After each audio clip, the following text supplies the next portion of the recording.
श्री कृष्णाय नमः। श्री गोपी जनवल्लभाय नमः। वार्ता 31। अब श्री गोसाई जी की सेवकनी एक सेठ की बेटी लाहौर में रहती, जाने चाचा जी के कहवे ते अपने धनी को झेड़ दियो। तिनकी वार्ता को भाव कहते हैं।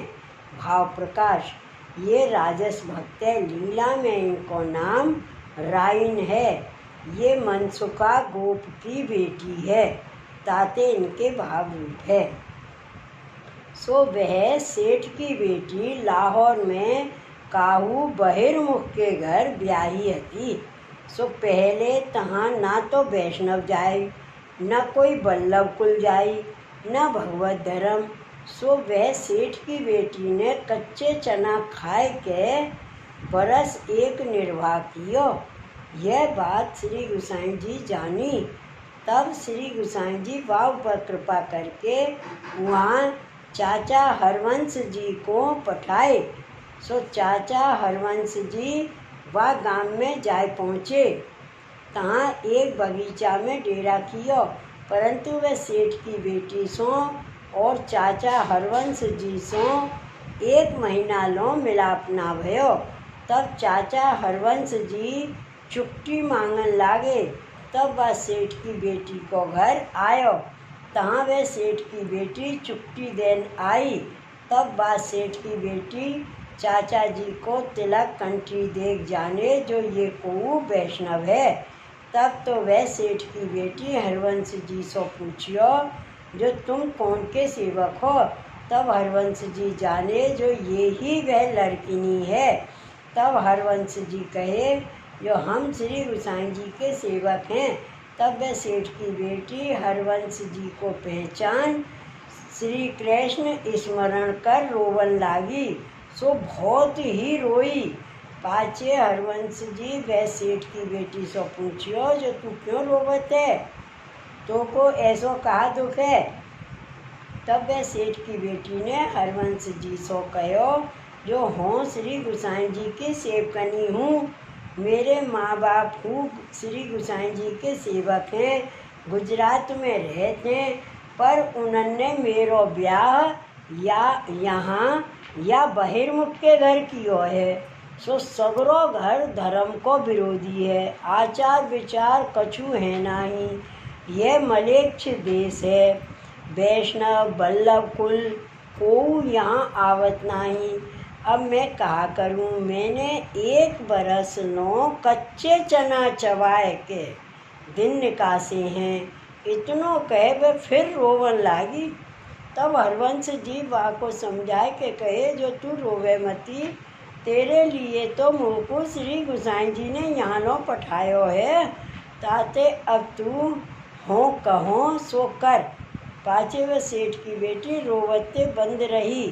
तब चाचा जी कहे जो प्रभु बड़े दयाल हैं, ताते अपने जन की सुध क्यों ना लें। अब तेरा सब दुख निवृत्त होइगो। तू धैर्य धर, एक उपाय कर जो तू अपने धनी को जहर दे।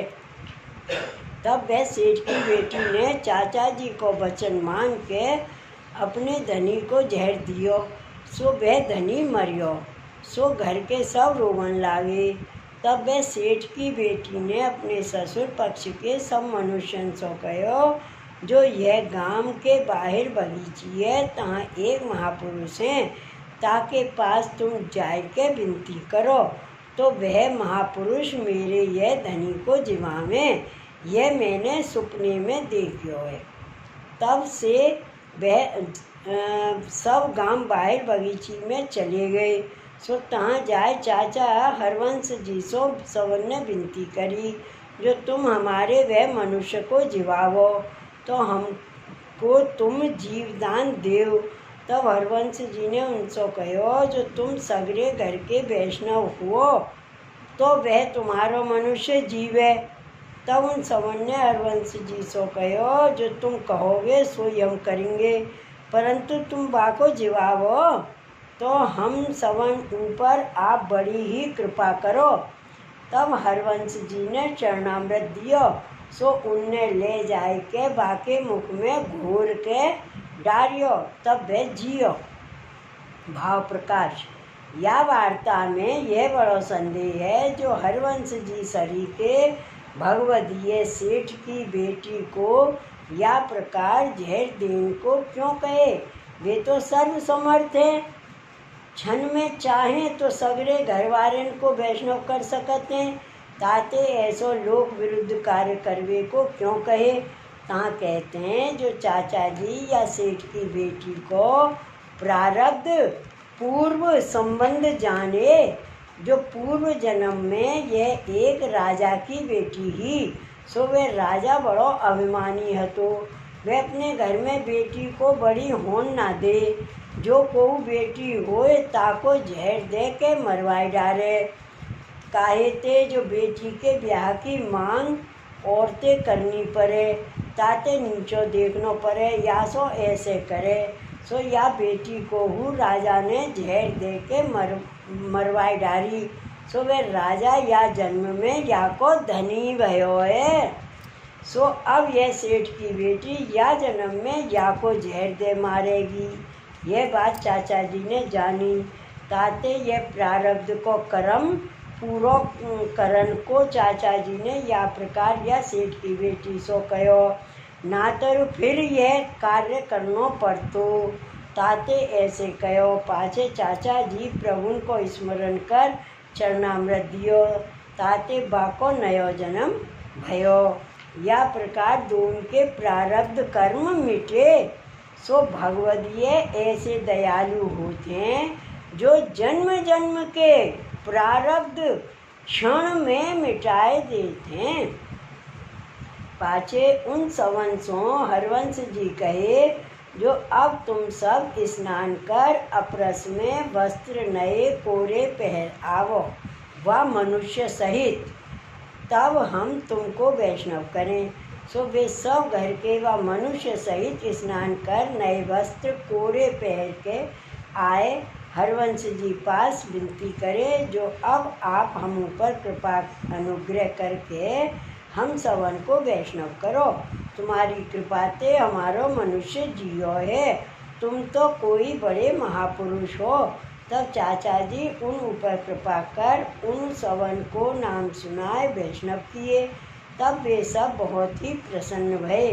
ता पाछे चाचा जी उन सबन के कहे जो अब जैसे यह बहू कहे तैसे ही तुम करियो तो सुख पाओगे।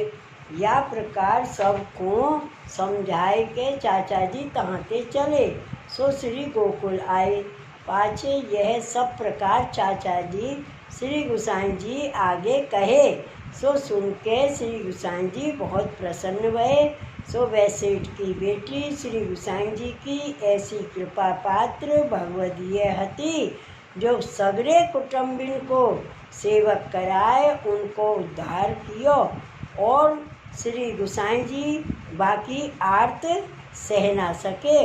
बाके लिए आप कृपा करके वापस हरवंश जी को पठाए। ताते इनकी वार्ता कहाँ ताई कहिए। श्री गोसाई जी परम दयाल की जय। श्री गोकुल नाथ की जय। जय जय श्री गोकुलेश। जय जय श्री गोकुलेश।